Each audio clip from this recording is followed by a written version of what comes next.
Greetings, YouTubers. Today I'm working on Turd Ferguson again, and have an issue where there are these two hookups for electrical plugins, relays and whatnot.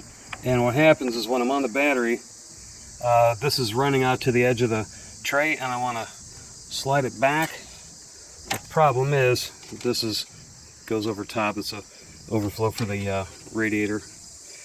You see how it's comes out and then it's pinched, so I want to get that over here.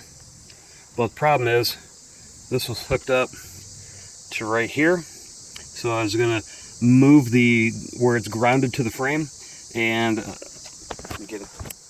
There we go. So right here I took this bolt off, and of course it snapped. It's probably original. So what I did was I drilled a hole next to it and sanded down the metal, sanded down the paint, so it's down bare metal. And if I scoot everything over from here over to here, it will be out of the way, and I can get this turned at that orientation and clear this relay. So this is live, so be careful you don't touch that. I did kind of touch it with the ground. It would start sparking a little bit, so I may have to route this underneath of that because it is kind of close. So I'm going to see if I can get all that snugged underneath up and all that. So what I did was you just want to drill your hole. I'm going to use a sheet metal screw,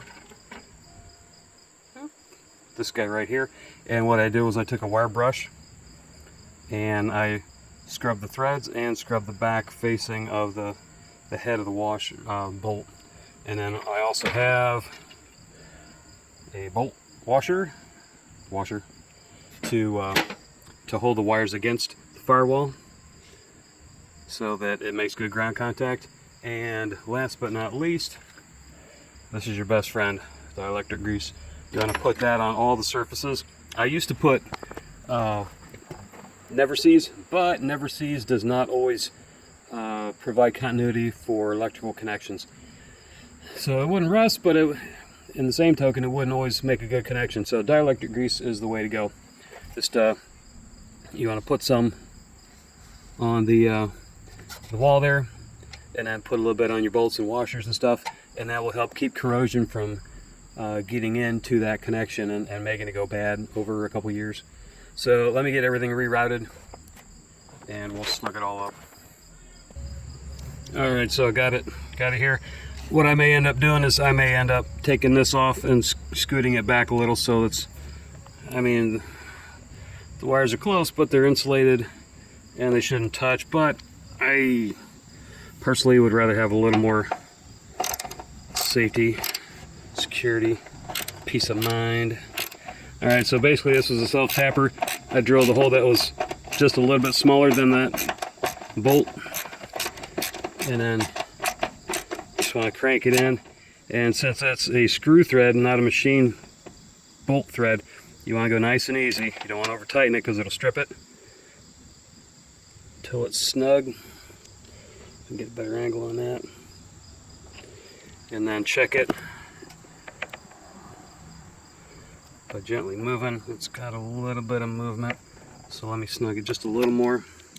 You don't want to pop the thread and go too far. Tighten it a little, try it. That looks good there, so I'm going to leave that. And as a result, sorry for the cameramanship, folks, I can bend this down a little bit, and this will get my battery cable out of the way and out of the way of the relay, and I can turn it like that and then scoot the battery close to the firewall. I may use bungee cord. The Ram 50 over there, it's got bungee cord. I think it's from the factory. The Datsun 280Z I had was a factory bungee cord. So a lot of these older imports came that way. So let me get that all buttoned up and then we'll take a look. Alright, so touching between those two, I have full voltage. So I think I'm gonna this mounting screw is giving me a little bit of problem. So I don't know if I can't get that off. I will just take this screw here and wrap that really well in electrical tape. So that's the plan of action. So everything else looks good. Got that bolted down, snug down real well.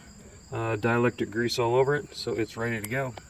And I got the bungee cord around there, piped into there. It's got a good firm snugness on it. You don't want it super tight. Alright, so I was able to get that screw off right there, but there's one on the bottom too, and I really didn't feel like screwing with rusty bolts on both sides for the coil. Move the coil out of the way, drilled holes down below, this and that. I could get away with just doing the top hole, but instead I decided to wrap the full area about 4 or 5 times with electrical tape, just to be on the safe side. So that should be plenty. I don't foresee anything hitting together and arcing, stuff like that.